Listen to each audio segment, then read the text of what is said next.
to find your brand untold story. That is the topic of the hour. Hello, good day, greetings, ciao, namaste, and salams to peeps from all around the world. Welcome to the live. Now, this particular series is called the Impact 2.0 Show, where we feature purpose-led leaders who are making a meaningful impact through their work and touching and changing lives of many. Stick around till the end, and I promise you that you'll walk away with at least one, if not more, practical yet scrumptious takeaways from each of these live sessions, like an ice cream sundae topped with heavy whipped cream, melted dark chocolate, and a dash of gold dust. But most importantly, if you turn up live, you'll get a chance to ask each guest questions that are bugging you like an itch that can't be scratched. Now, my today's guest is Google's #1 rebranding expert, recipient of over 325 international awards, and the recipient of the Presidential Ambassador for Global Entrepreneurship Medallion. He's been featured in Forbes, Inc., Entrepreneur, Business Insider, just to name a few.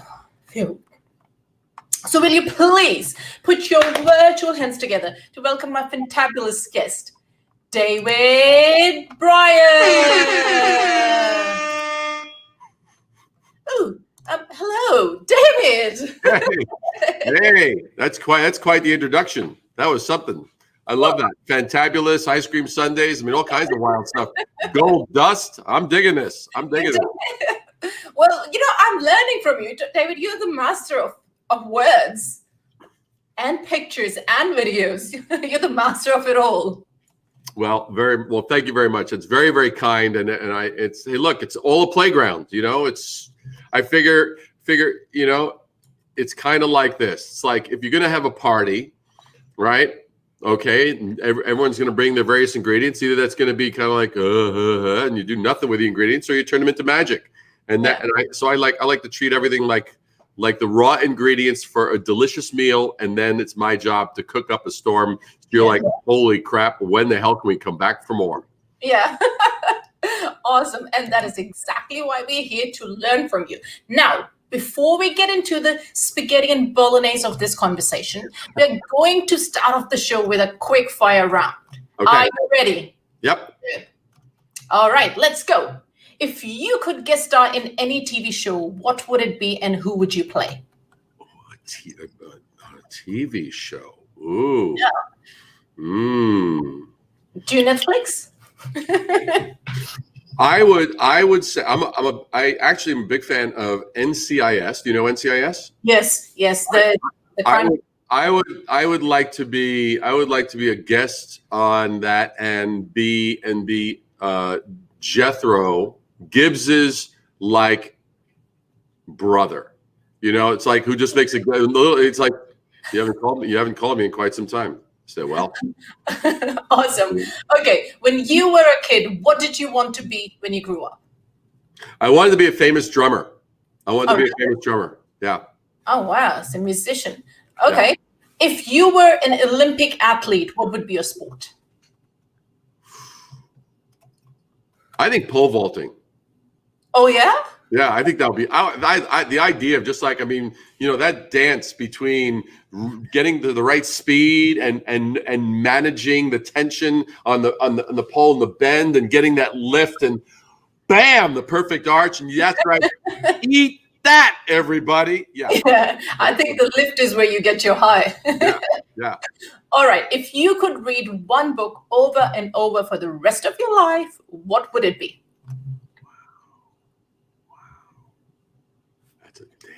Just one book. I know that's a hard one because guests always come back. Can I give you a second one? Can I give you a third one? One book. Yeah. Oh, well, you can go for 2 or 3 if you like. Wow. Oh, my God. One book. You can't decide, can you? I mean, so many are coming to mind. The idea of narrowing it down to one book over and over. It's like Groundhog's Day. Yeah. It's like Groundhog's Day over and over and over and over again. Yeah. Damn. It's like if you were one day you were to lose all your books and you only had a choice to keep one with you, which one would it be? Well, if that's the case, and I don't have any others, I probably Yeah. I have an amazingly really thick, probably about 4 inches thick. I think it's the Webster's Third International Dictionary, and the type is quite small. The definitions are the best definitions I've ever had. And if I didn't have any other book, that would at least bring me back to the basics of, okay, I can find the meaning to any word, and then I can weave my own stories. Yeah. Only you would say that. Only David Brier. All right. What's the best advice you've ever been given? Never give up your power. Okay, I think we shall talk more about that after this round. All right, David, we did this, and I think this deserves a wiggle and a dance. And you may or may not be familiar with this song. We did it! We did it! We did it! Yay! Woo! Hooray! Okay. We did it! You're not familiar. It's because your kids are probably all grown. Who the hell are they? Are they like these little creatures who kind of do this little thing? Okay, this is from Dora the Explorer. So I'm sure those parents who are watching and who've got young kids, they all know this song because they've heard it on repeat. It's like that shark song, the Baby Shark song. Have you heard of that on YouTube? Baby Shark, do do do do do. No. Okay. I have not heard. You're hitting an echelon, an age demographic. I'm going. Do I have like a cultural blip, or do I need to have give birth to more children? What's the deal? Well, it's the closest and the funniest song I could find to doing something that I wanted to celebrate. If you know any other one, we can add it to our next live. Well, see, I love Pharrell's "Happy." I mean, that's like, yes. I mean. Yeah. All right, next live we're doing that. All right. All right, Dave. Now let's get into the spaghetti and bolognese of this conversation. Yep. Imagine that I'm holding a pair of gloves. Could you a pair of boxing gloves? Boxing gloves. Okay. Yeah.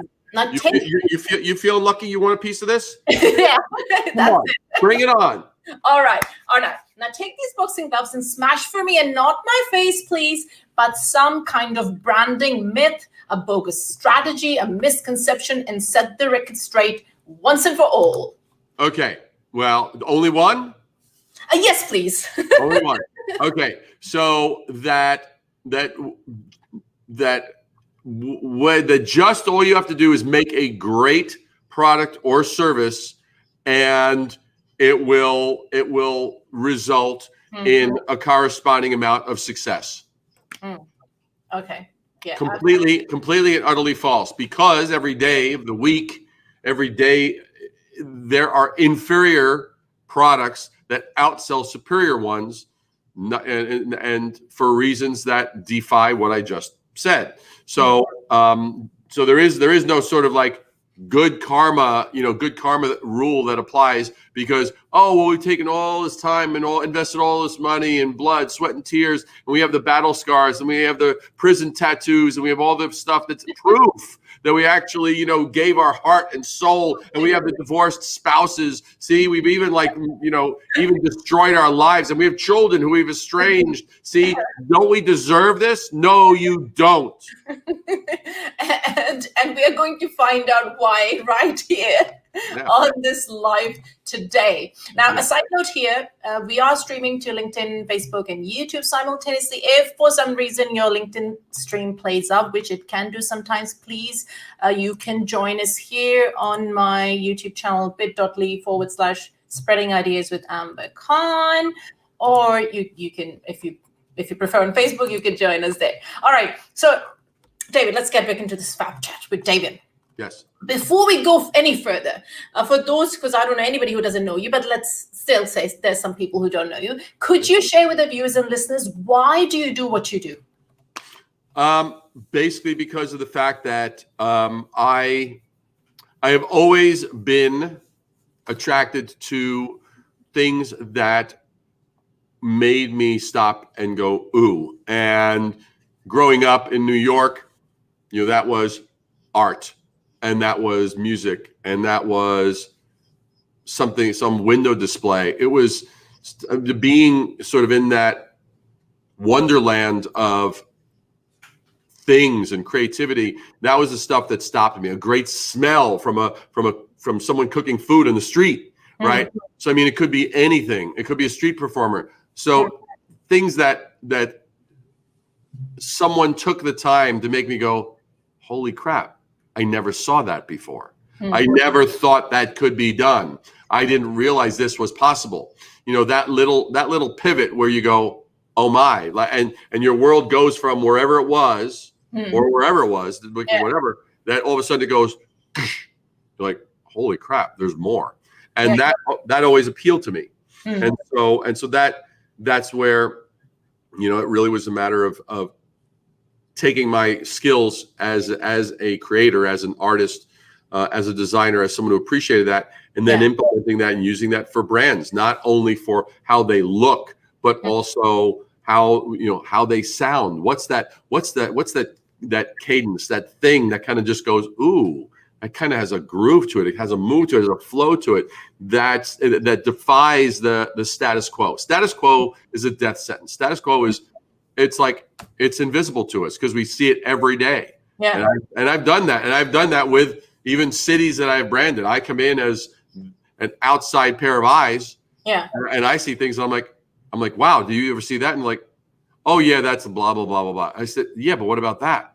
It's like, yeah, that, and I remember there was one city I went with my photographer and we did a 2-day photographic essay and took this and showed them on these large boards to the board that we were, the people who were working for in the city, and said, this is your city. And they were like, holy crap. Yeah. Where's that?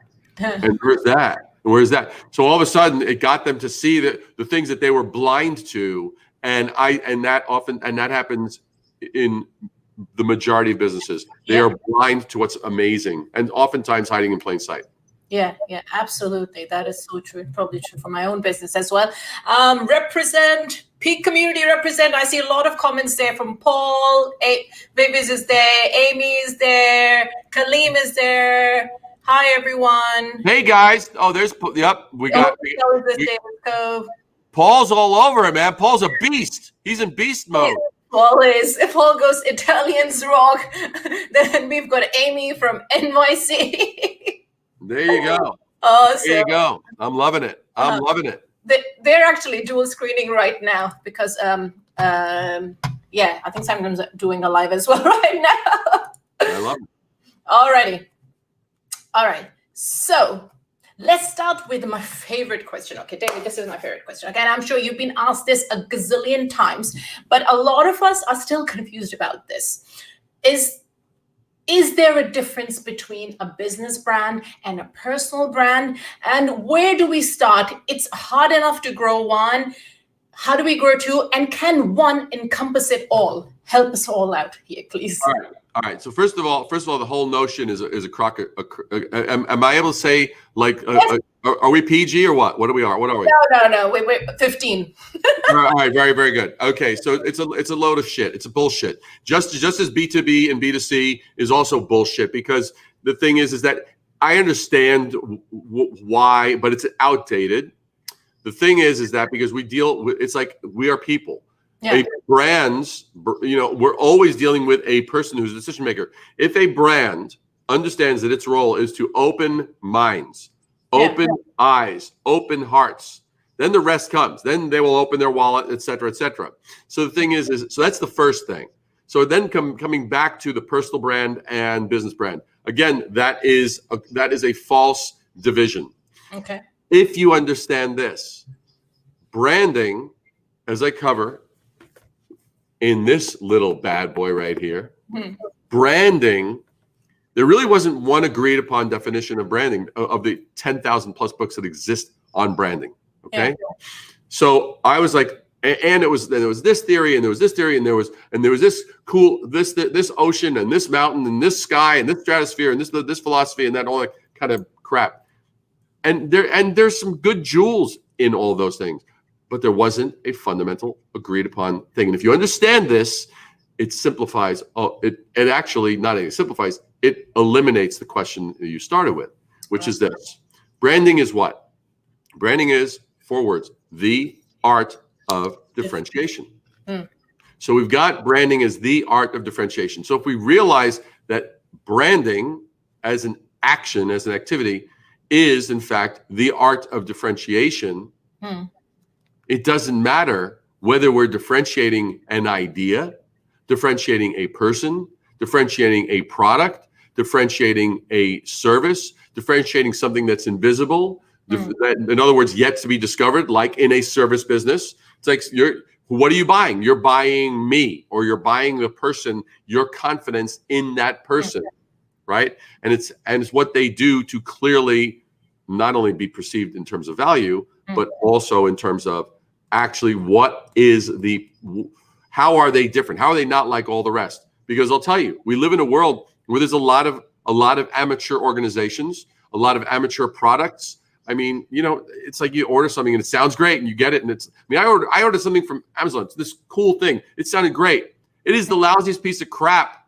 It's crap. How they got the 4.5 stars on Amazon, I was like, well, that was disappointing. And so the thing is that differentiation will guide you. So whether you're dealing with a person, because if I as a person sound like everyone else, what am I doing? I'm just saying, okay, I'm another person. If I'm offering a product and I sound like everyone else, I'm just another product in a category, or, and it could be anything. So if you understand that and can really get your wits around that, and, just a little thing, those that do the brand invention masterclass, they get this in like on a PhD level. It is insane. That's what happens on that. But that's the answer. Does that answer your question? So, okay, which leads me to this, that if you do not have, let's say, a unique or innovative new product, right? So the way to differentiate would be your story, or there are other ways to differentiate as well? Well, first of all, rarely do I find a product. I mean, sometimes I'll have a company come to me and they'll say, you know what, sometimes they'll be like, we really don't, after we've talked a little bit, we really don't have anything different. It's kind of like a commodity. I say, okay, can you deliver it in a better way, in a faster way? Can you make it easier to acquire? Do you have something where you can anticipate and build it and add a little something to it that actually makes it simpler, more intuitive, etc. Like a bonus package. What's that? Like a bonus package? Well, are you talking about like a personal individual? Are you talking about like an individual who in what way, in what context are you looking at a bonus package? So packaging your product so that it becomes a differentiator in the market. Well, put it this way. It's like let's look at the role of differentiation. Let's take a look right now at probably the most decimated industry in all of COVID, restaurant industry. Yes. Okay.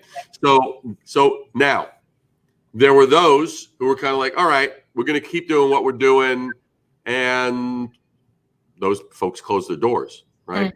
Okay. Then there are those who are like, wait a second, we're going to actually now, we still have the complete capabilities to produce the food that we have been creating, but instead of us having the scope being our restaurant space, we're now going to expand it to be either to the street, so people can come by and pick it up. That's one scenario. Or we can have outdoor eating, possible another scenario, or we could deliver. Okay, so that right there now became a differentiator, because there was an unfortunate circumstance that forced that. But all of a sudden, it's like there were those that said, no, we're going to keep doing what we're doing and go out of business. Or there are others who were like, wait a second, we're going to pivot. And so it's how you structure it. I mean, I'm trying to think. I'll give you a very interesting scenario. Yeah. Here's a complete commodity. A company came to me. This is going earlier in my career. A company came to me, and what did they sell? Ice, frozen water. Right. My job to brand this. Like, oh crap. So I'm looking, I'm listening. Okay, is there anything better about your water? Well, I'm told about the facilities, the cleaner water, the this, that, the other, I said, okay, but your competition is probably saying something very similar, if not identical. Yeah. All right. I said, is there anything else that's distinct or unique, or, do you make it more available in more places, or, is there something different? And he goes, well, some people said our ice actually kind of cools their drinks faster. I said, excuse me?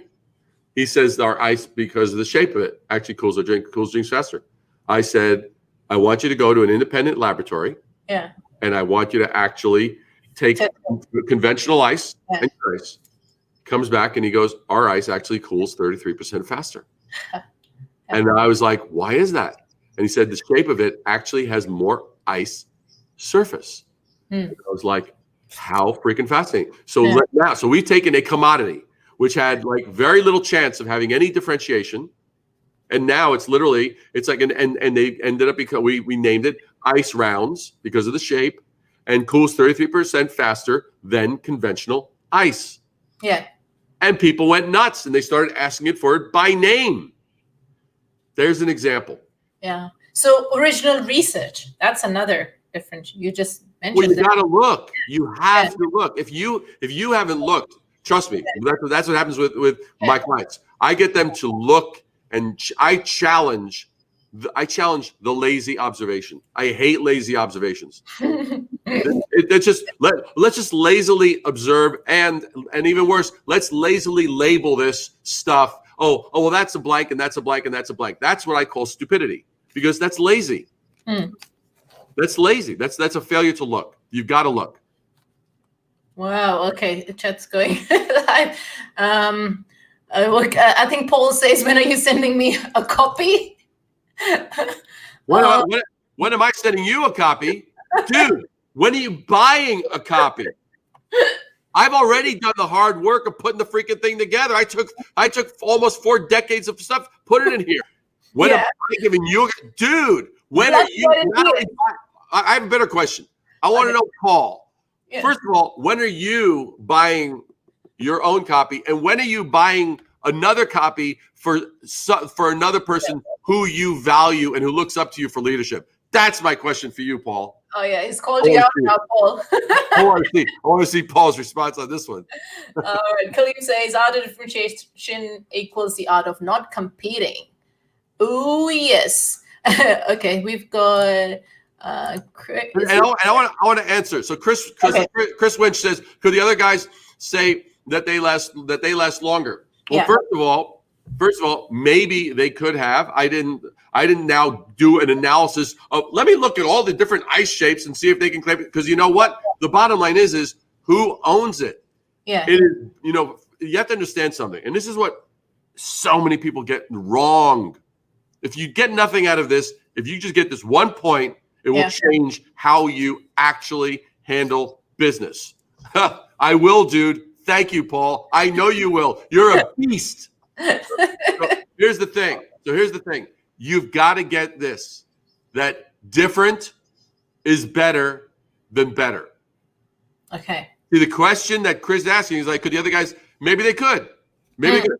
Do I care? Because different is better than better. If you're playing on the playing field of like, oh, well, they've got 10 features. We're gonna add a few more. We're gonna make it. We have 13 features. Oh, we got.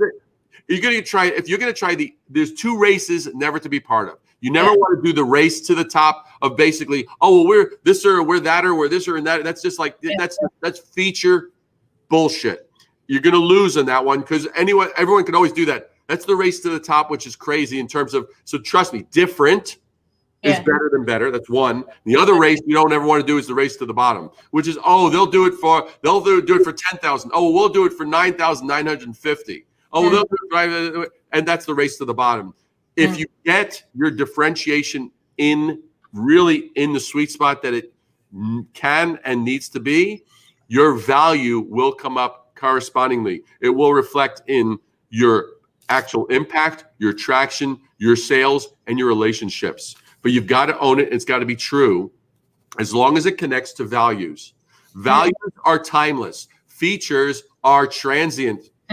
It's like, look, I mean, it's like, look, you know, Apple could come out with something tomorrow that changes all the technology, and all of a sudden, what was a must-have yesterday, all of a sudden is old news now. So if you're based on features and you're based on that stuff, so trust me, different is better than better. Own your difference, connect it to values, not value, values that are resident in your audience, and you will then crush it as a personal brand, as a product brand, as a service brand. In branding, you will crush it if you really get that and can own it and implement it. Yeah, awesome. So I guess what you're saying is that if you, like, you know, Chris was saying, but could the other guy say they last longer? But the point is, and correct me if I'm wrong, they were not differentiating it that way. They were not saying it that, our water freezes faster. So if we differentiated that way first, they can, of course, later on go and, you know, and say, yeah, we do it for longer. Exactly. Someone's going to, so then they're going to, and here's the cool thing. If you really do it and you own it and you get your story out there and you penetrate the marketplace, what happens that's incredible is if others start copying you or emulating your thing, you know what's going to happen? We're going to be reminded of you. And the perfect example, remember when Apple had the I'm a Mac, I'm a PC, that we did that for like a decade. Those were brilliant ads. Remember how other companies try to do similar ones? What did we think of? Nobody remembers. I don't know. What did we think of? We thought of Apple. We didn't think of that because they were a copycat. And then Apple used, you know, aesthetics and gorgeous photography and stuff like that. And what do we think of when we see that other brands copying that? We think of the original. So if you own your originality, own your differentiation, own your values, and connect it to timeless stuff, then you freakingly crush it. And 𝐘𝐨𝐿, you're very, very well. I'm glad that you agree.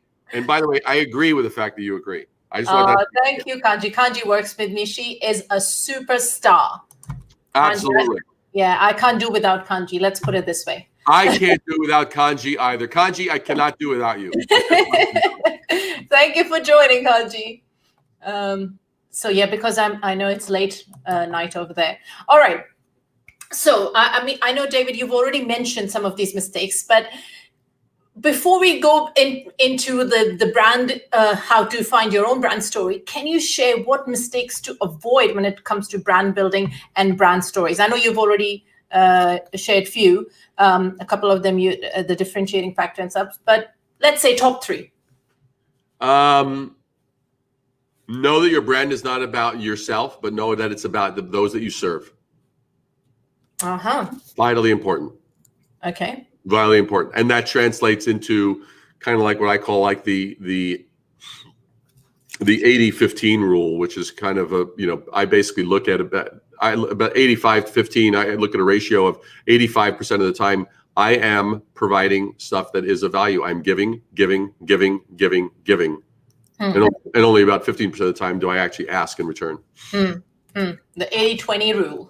Yeah, well, so I call it more like 85-15. Actually, I push it. I push it. I lean heavily on the give.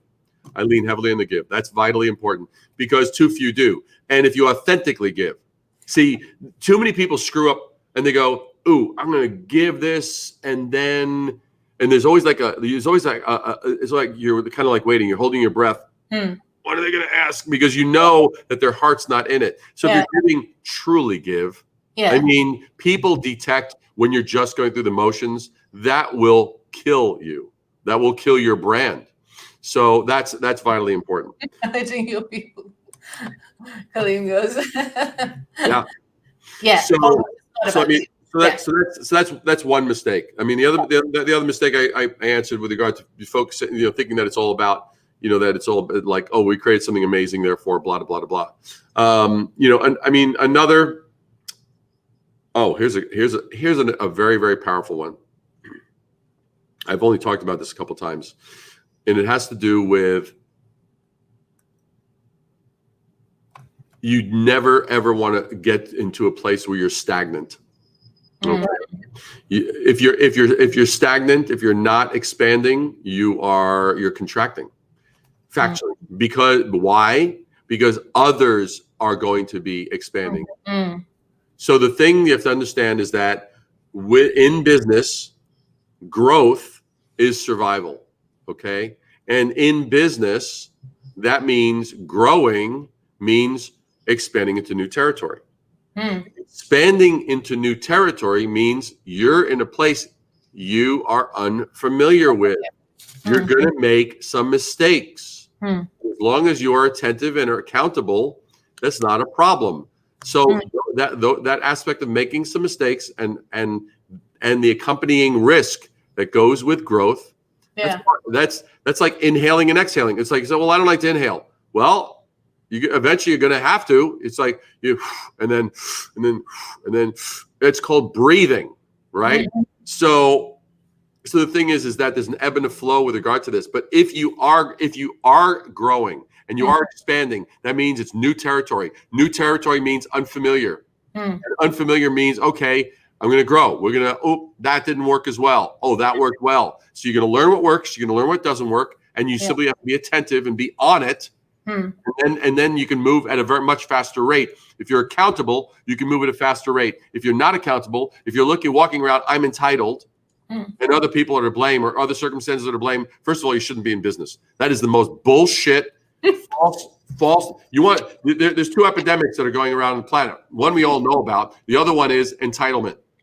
Oh, that is sucking the life out of businesses. It's sucking the life out of careers. It sucks the life out of family relationships. Yeah, that's true. So entitlement is a killer. Entitlement will kill. But if you go around with the opposite, which is accountability, like, I mean, I'm the first one to own up. It's like I did something. It's like, wow, that resulted, that failed. Yeah. Well, that sucks. Yeah. Am I going to like go, oh, it failed, and oh, let me try and hide it. Let me put it in a little cone of silence. No, that failed. Yeah. Own it. Own you it, know, yeah. it's kind of like if you're in the ring fighting and you go bam, you make that move and you go, wait a second, that guy dodged that. That was a failure, right? That little fraction. So am I gonna try? Oh, I hope that I can get everybody to unsee that. No, it didn't work. What's the next move you're gonna do? And if you're quick to pivot, that's fine. You're in the game. You're in the ring, and bang bang, you bounce back. You kick it. Boom boom boom. That's how it plays. Yeah, absolutely. I think that's Amy saying if you're not expanding, you are contracting. You got it. You got it. All right, so let's talk about, say, a new startup, maybe a year-old business. Should branding be a priority for them right now, or does it come much later in the process? And number one priority from day one. Okay. Number one priority. If I'm in business and I don't know how I am different from what's available and out there, what am I doing? I'm just sort of like putting out a shingle and going, "Hey, buy this stuff." Yeah. Well, why? Why should I care? Because I have other competitors who are saying also buy this stuff. Yeah. Yeah. Now we either have a whole industry that's stupid and noisy, and they're all going buy this stuff, or we're actually going down in the place where we go, okay, why would someone want to buy this? What is the problem with what's currently available? I will tell you this. This is gold right here. If a business or a person cannot answer what is unsatisfactory with what's currently available, and if I'm not connecting to that and resolving that in some way, why am I even just showing up?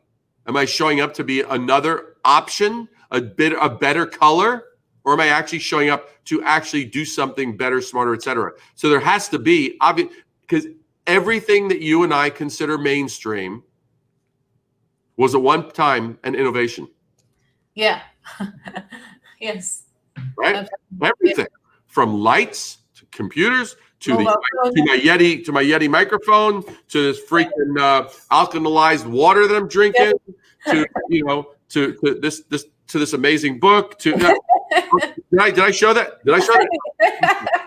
To the iPhone. You compare that. Look, and this is the thing that I love.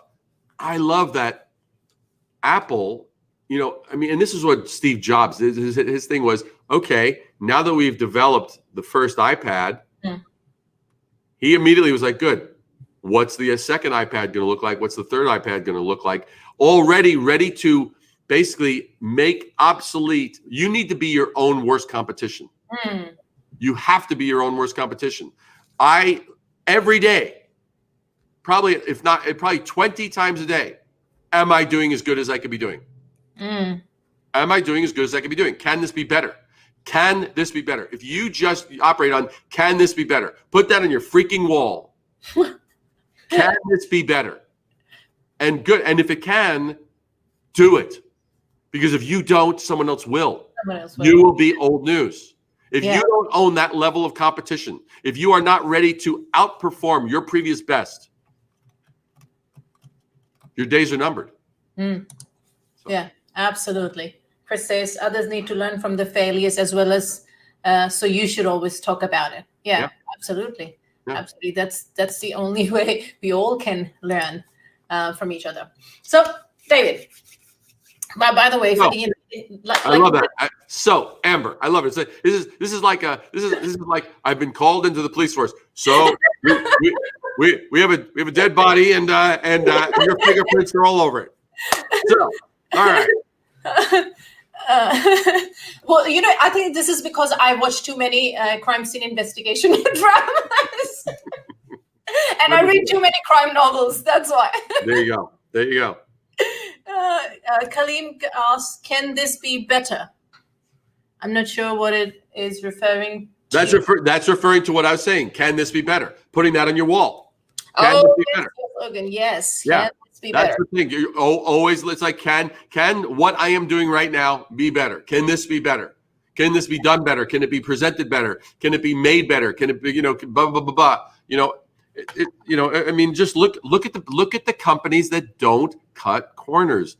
There's a few of them. We can probably count on two hands, probably the amount of companies. If you and I were just to say, okay, let's name the companies that don't cut corners, that they are exceptional. Probably is not going to exceed this. Wow. Yeah. Okay. So let's talk a little bit more about the crafting a brand story. What are the key elements to it? Well, first thing is you've got to take a brutally honest look into your industry. What is the noise level? We are at a point where the world has gotten infinitely small. And what I mean by that is that we go, okay, I can search in Google and I can go, I want blank. And what? I'll have 1.7 million results in 3 seconds. Okay. And it's like, wow. So all of a sudden, and if you're looking for a specific industry or a specific coach or a specific person with certain talent or a specific agency with this or a specific product that does that, blah, blah, blah, blah, you're going to have tens of thousands, hundreds of thousands or more results. So there is noise. Okay. And so the first thing you have to do is take an inventory of the noise. What kind of noise is there? Right. I mean, like, for example, like it's like there's a gazillion and one LinkedIn coaches. I mean, they've been like creeping up like an infestation. You said it, I didn't. I mean, you go, wow, there's a gazillion of them. Yeah. And there's no exact criteria, and some base it on this and some base it on that, and some are, a small percentage are good, a lot are not. And so, how do you tell? How do you, if you were in that industry, how would you sift yourself out? Well, you got to find who can you best serve? Yeah. Do you have a niche? Do you have a niche audience? Yeah. And what's your differentiator? Do you do it better? Do it faster? Do you do it more one-on-one rather than what's your thing? Like, for example, I'll give you an example, because I've made mention of my masterclass a couple of times. That's for those listening, the Brand Intervention Masterclass. And if you want to know more about that, you need to reach out to me. It is 9 weeks of smoking hot. Your life will never be the same. I've got David's website here. Can they find that from your website, the master? No, I actually I need to give you an actual link. They can certainly go there, but actually, what I'm going to do, or on your LinkedIn profile is. I actually, you know what? You actually just reminded me. I actually have to do that. And so, boom, bada, boom, bada, boom, bada, boom, boom, boom. Just because it's been, let's see here. I want to see if this is the one. And if that's not the right one, oh, okay, hold on. Boom, boom, boom, boom. I think I found it. Yeah, because yeah, look here. I'll pop this to you in the chat so you can actually hear that. So yeah, here we go. This, boom, boom, boom, boom, boom.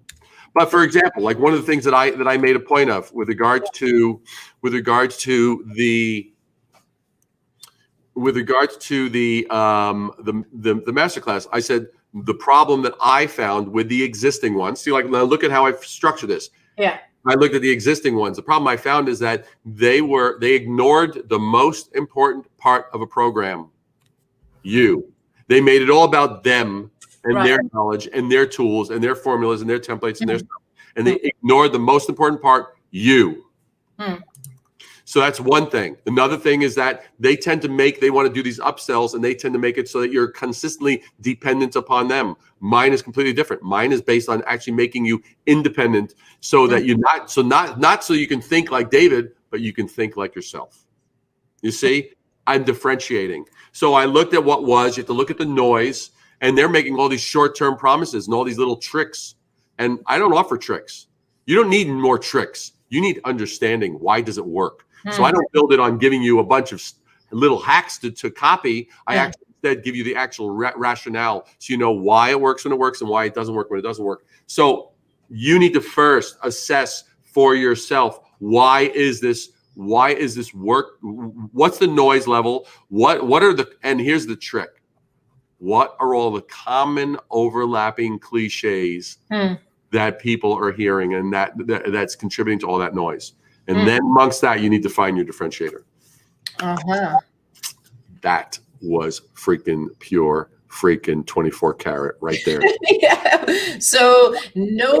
That's right. What's my dude's name? 24 karat. What's his name? 24 karat. Oh. I'm sure. Do you know what that song? 24 karat. Yeah. I've heard this song. 24 karat. No. Well, who's the singer? Yeah. Oh, I don't know. Yeah, I forgot it. Yeah. My son's there. Oh, come on, son. Come on, bring it up. Come on. Show your face. Show your face. I think no, I love Bruno Mars. Bruno Mars. Okay. Happy Bruno. Yo, Bruno. Yeah, Brad. Come on, let me show your face. This is my son, Daniel. Yo, Daniel. Hi, David. Hey, man. How are you? I'm great. I've been listening to you for the past hour now and a bit. It's been really good. Yeah, he was watching your masterclass as well. Awesome. Oh yeah, Michael Goetz. Yeah, Bruno Mars. Bruno Mars. You got it. Well, very nice to meet you. Very nice to meet you. Yeah, nice to meet you too. Same here. Alrighty. So, alrighty. So, David, where were we? So many places. Okay, I know recently you shared this post, I think was it yesterday, about attention. Now, how does attention fit into all of this? In the brand story?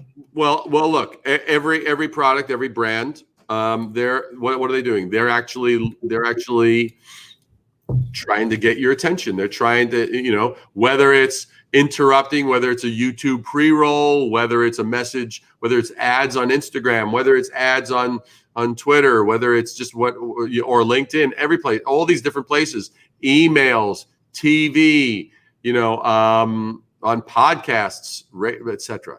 So everywhere.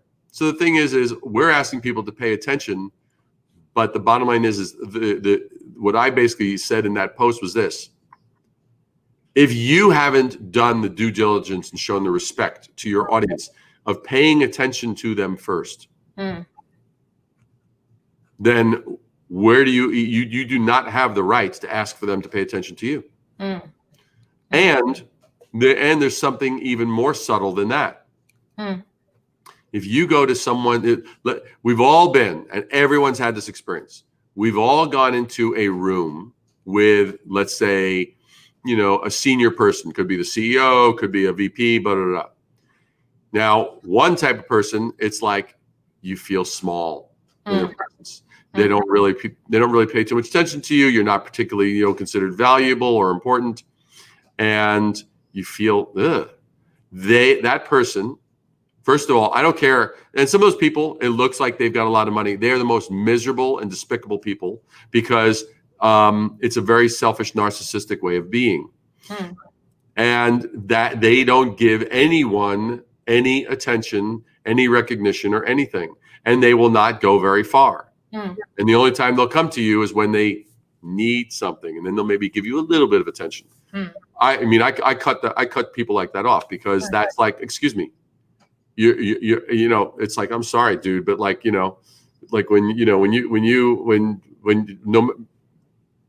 could fill in the blanks of all the things that you do that an ordinary individual does. Yours is as nice or not nice as everybody else's. It's just whatever it is.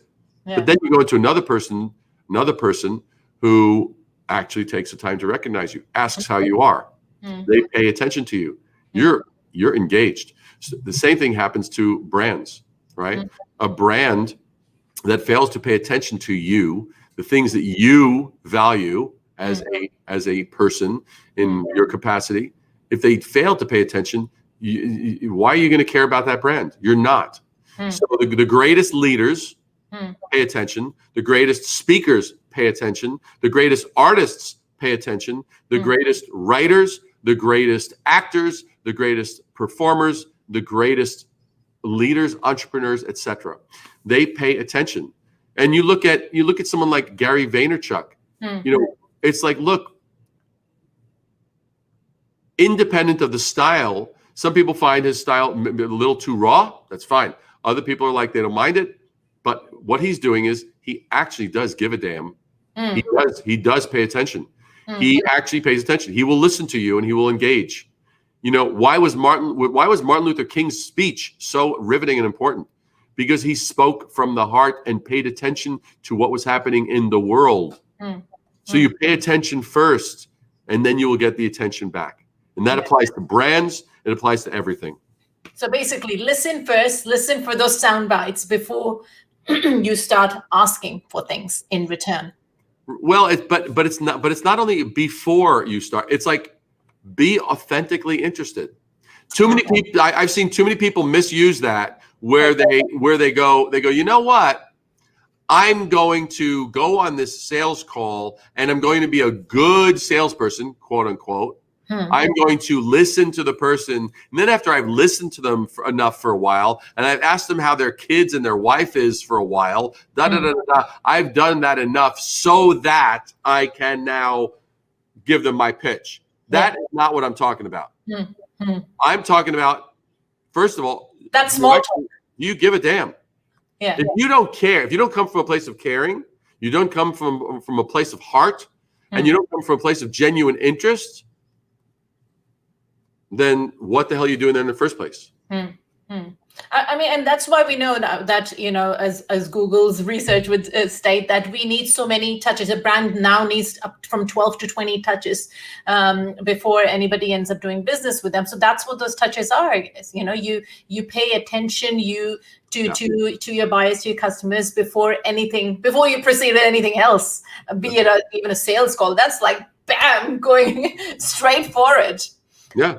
Michael, go. Show empathy to your customers and employees. Absolutely. But it's not a surface thing. It's like, it's got to come from a place of authenticity. It's just got to come from a place of authenticity. It's like, I mean, like I love what the hell I do. Yeah. I know what I can do for people. I know what I can do for businesses. Yeah. And it's like, nothing can shake me from the certainty that I have in doing that. Well, so I don't have to. I don't engage in conversations to prove that I can do what I can do. I know what I can do. Mm. You don't believe it? I frankly don't care. That's more on you. I mean, just to give you an example, there was someone that I was talking to who was interested, and they actually were interested in the masterclass as an example.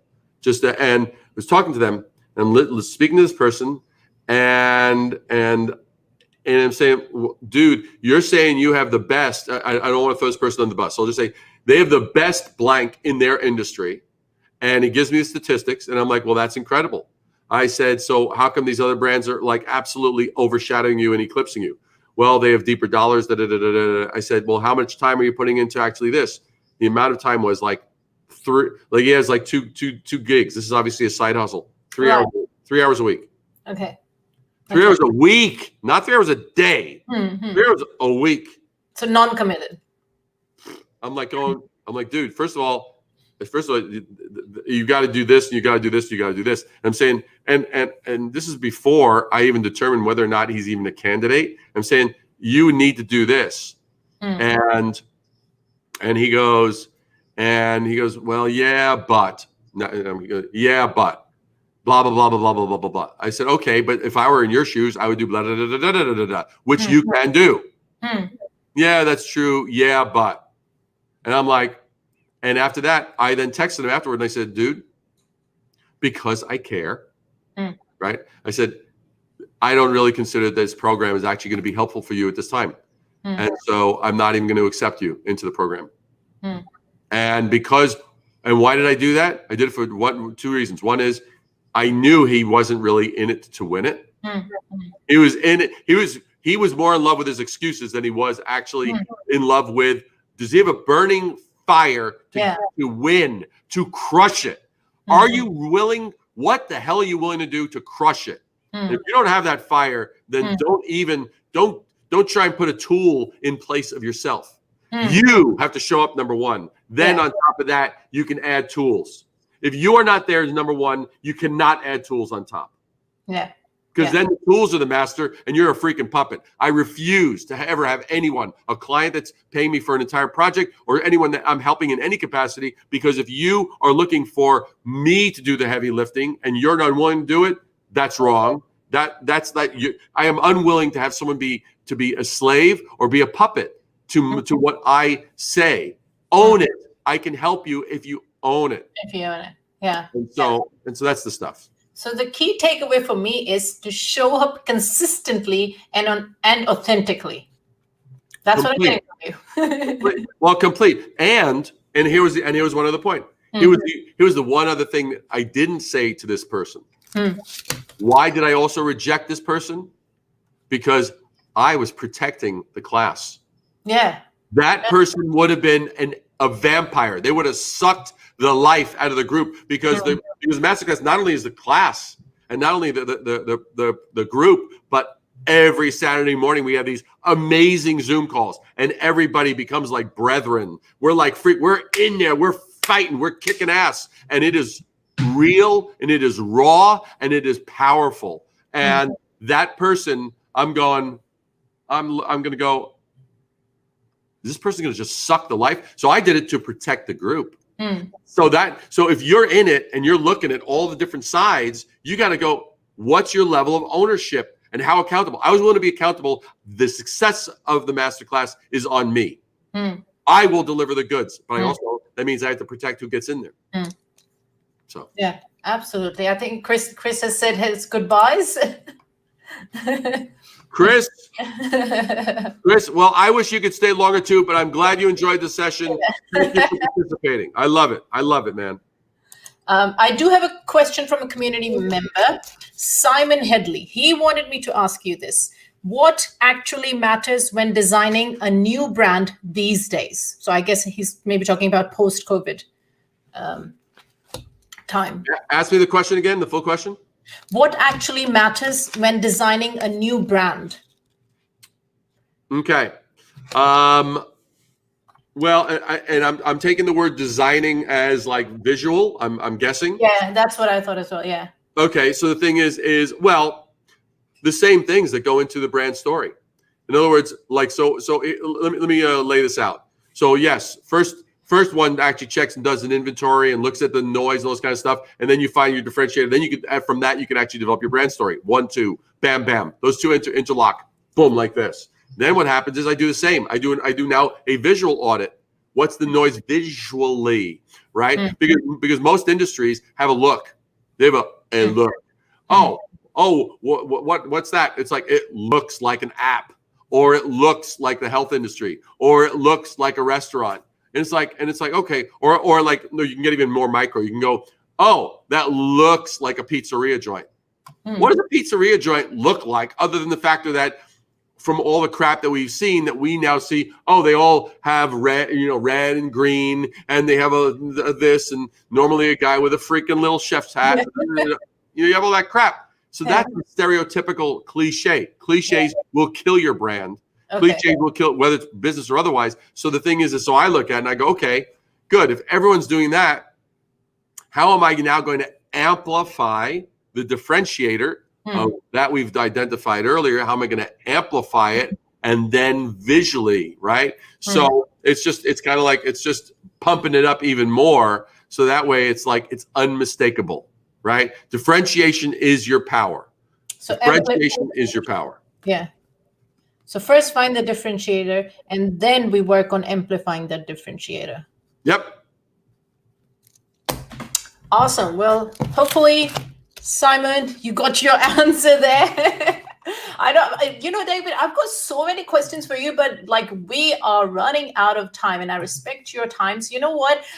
Before we end this, we all know about, the brands who've done it well. They tell brilliant stories like Apple, Nike, Disney. But can you share an example of a brand story that sucks, and why does it suck, so that we can learn from it?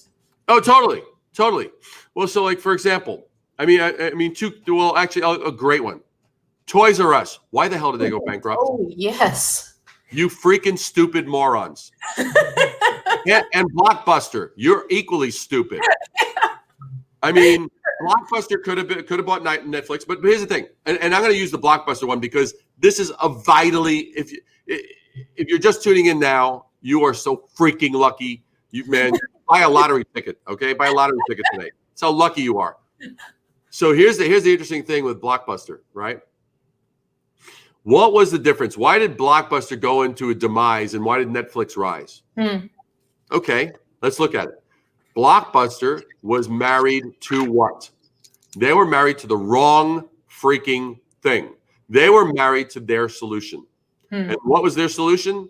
A brick and mortar location that demanded that we now go and drive to get their shop to go get either VHS or a DVD, and to also on our checkout to get some Twizzlers and to get some caramel corn and to get some malt balls or whatever, and this shit that we feed ourselves while watching a movie, right?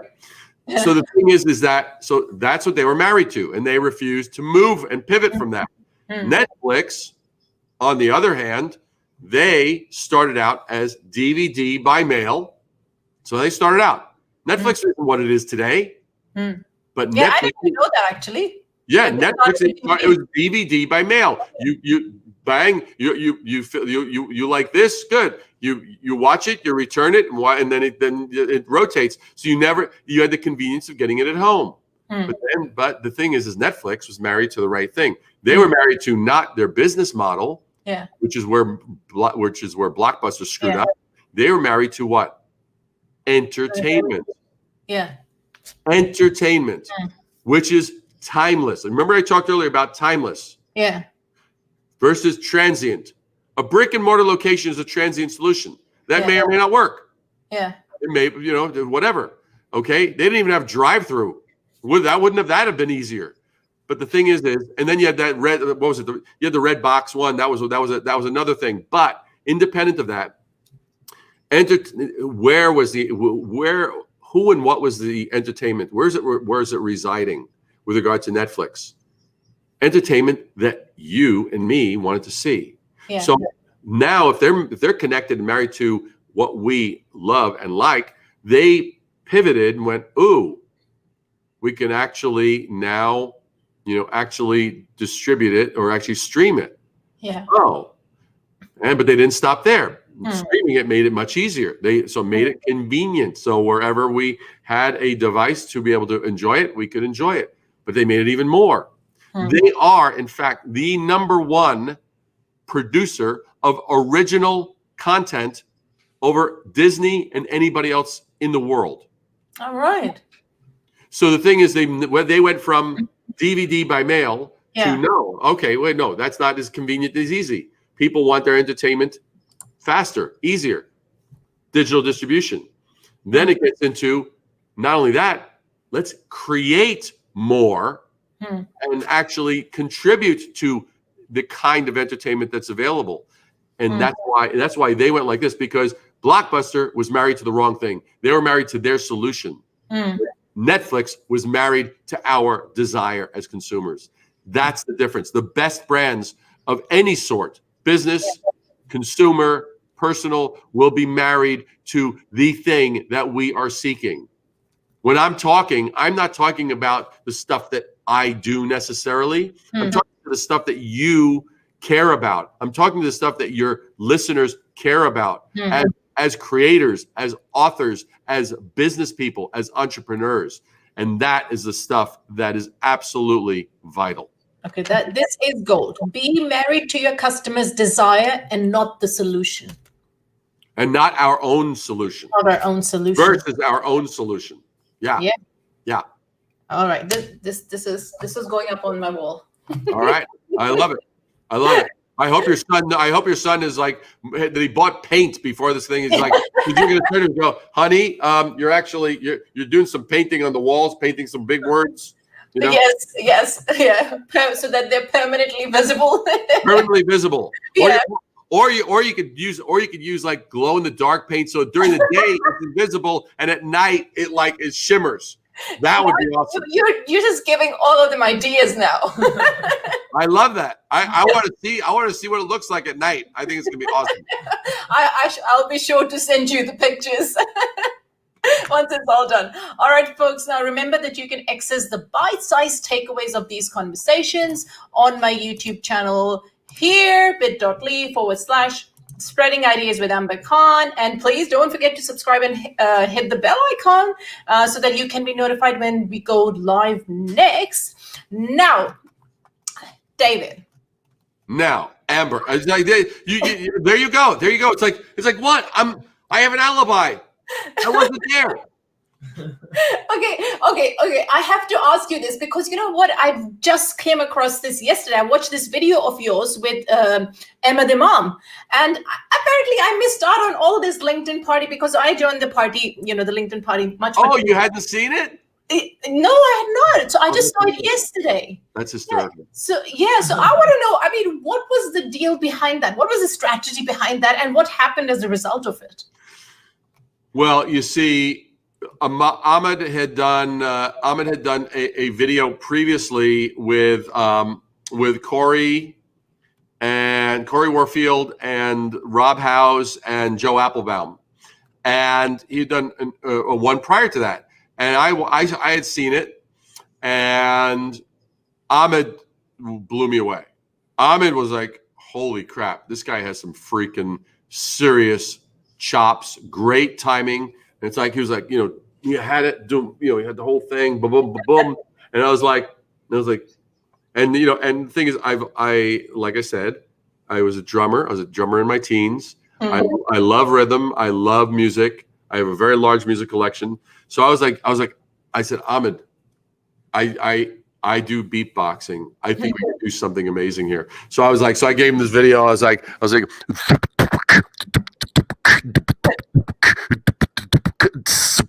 So I kind of gave him this whole thing. And so I gave him this whole thing, right?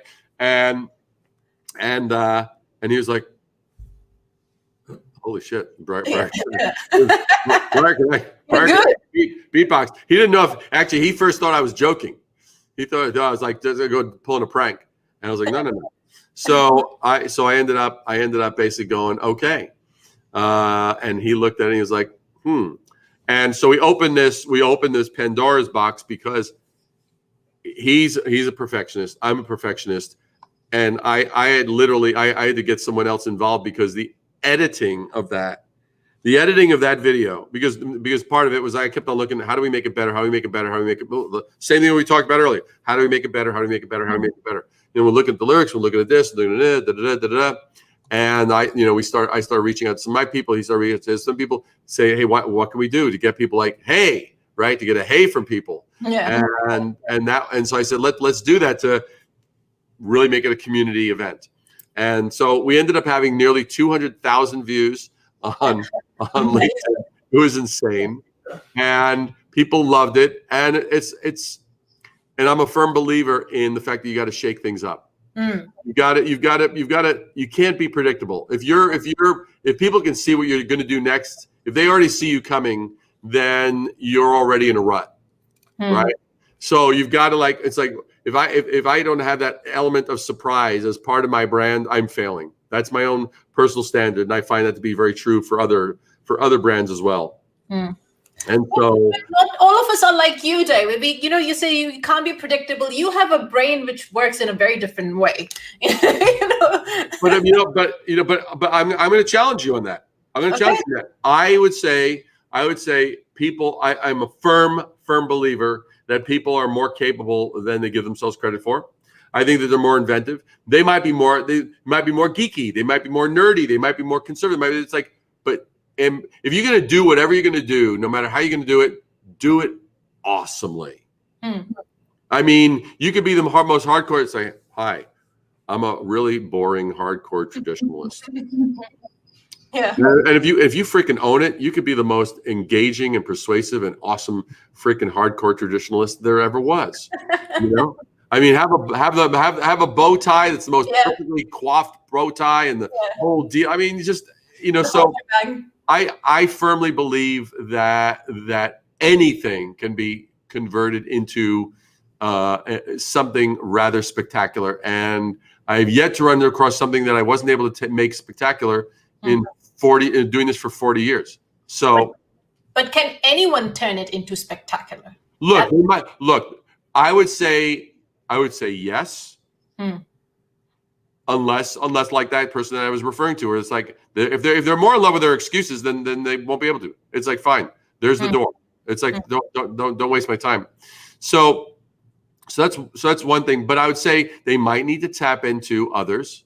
But I challenged guys. I mean, I only go to the masterclass because it was such a powerful group experience, and I was dealing with someone who had just been out of college for a couple of years, the youngest person, to someone who had been in their industry for 40 years, like myself. So the thing is and who had a lot of old habits to break. And I kept on hearing, blah blah blah blah, and I give you a perfect example.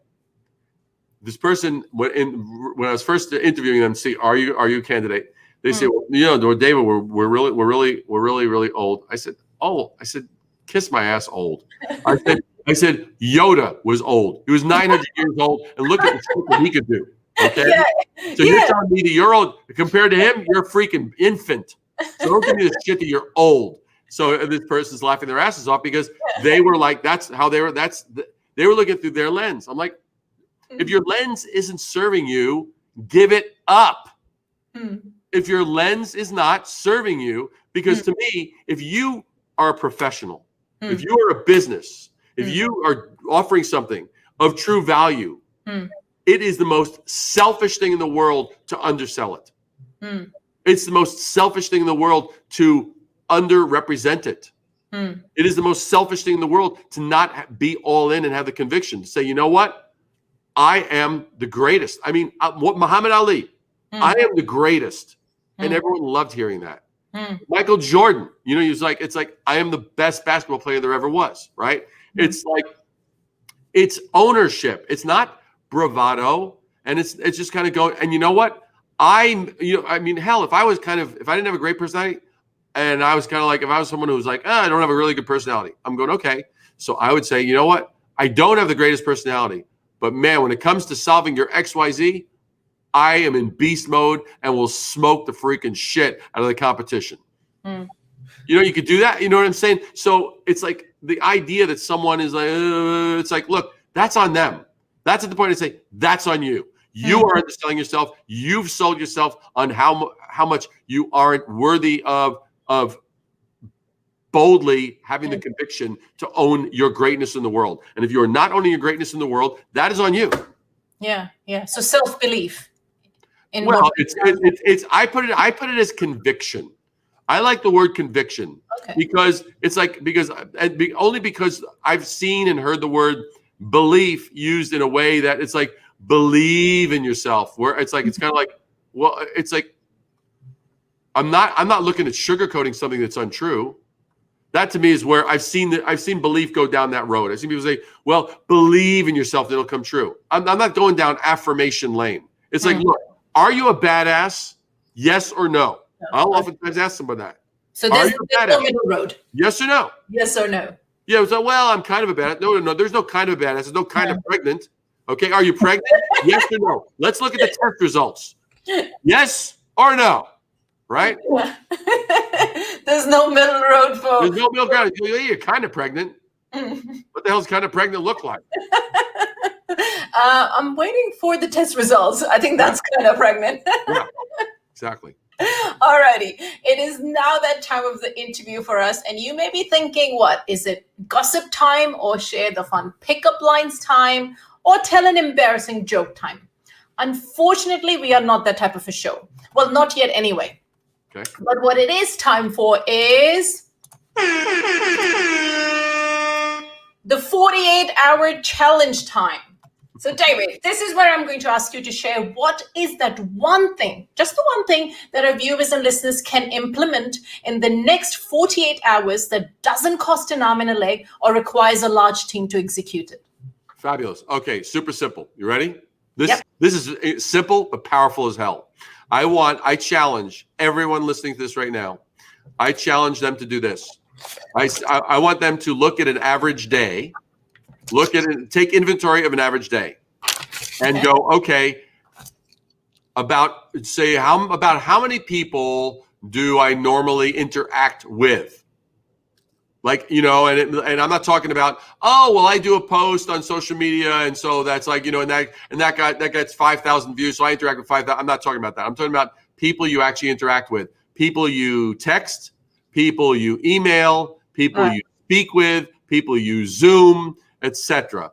People you meet face to face. How many people on the average? How many interactions do you normally have on the average of a day? Is it 10? Is it 20? Is it 30? Is it 40? That's the first thing. Take inventory.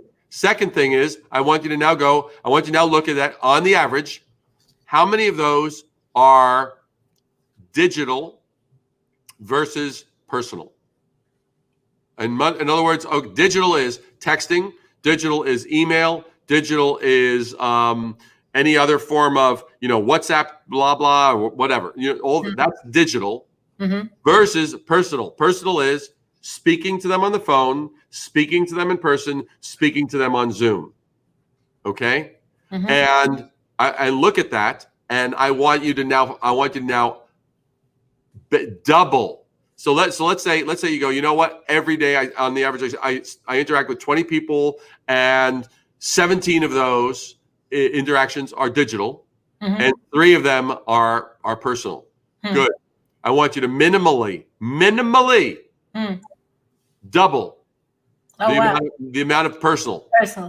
So if it's 3, make it 6 at the minimum. Ideally, if it's 3, make it 9. I need you to flip that. Do that for 48 hours and actually flip that ratio. So you actually are doubling at the bare minimum, ideally tripling the amount of people you actually interact with on a daily basis. It's moving the ones that would otherwise be digital into the live communication column, not adding on, but moving them over from the digital column to the live column. Do that for 48 hours. Tell me things aren't changing. Wow, that is a great challenge, and definitely one I am willing to take up. Yep. And I hope others do too, because this is an interesting one, because it benefits us all. Completely. Yeah. And be awesome in those interactions. Don't be a deadhead. Don't be slow. Don't be don't be stupid. Yeah. Turn it into something miraculous. Yeah. Why can someone say hello to you or me and we feel great, and then another person say hello to us and we feel where's nearest door? Okay. Find your mojo. Find your freaking mojo. Tap into your beast mode. Tap into your freaking beast mode right now. Tap into your beast mode. All right. You heard it, folks. You heard it straight from David's mouth. Now, where can awesome peeps find you online, David? You could certainly find me on LinkedIn. You could find me right here on YouTube. You can go check out my YouTube channel. You could certainly go to risingabovethenoise.com. There, right there's the masterclass. That's the masterclass. And by the way, if you want to kick butt in 2021, masterclass. Seriously. And people who've done it are already like that. They were like in retrospect, shit. I would have paid 5 times this. Yeah. And I'm sure everybody can see that video of the last alumni. Is it on this link? It should be. Yeah, absolutely. Because that should give them great feedback on what it's this about. Well, thank you so much, David, for joining me today. I mean, I would love to just keep on chatting to you for hours and hours. Your son is probably going, Mom, I have the walls to paint. I mean, come on. Yeah, exactly. It was so much work to do now. Well, you've been awesome, David. Thank you so much. Thank you. You as well. I appreciate the energy. Thank you. All right. Toodaloo for now. Toodaloo.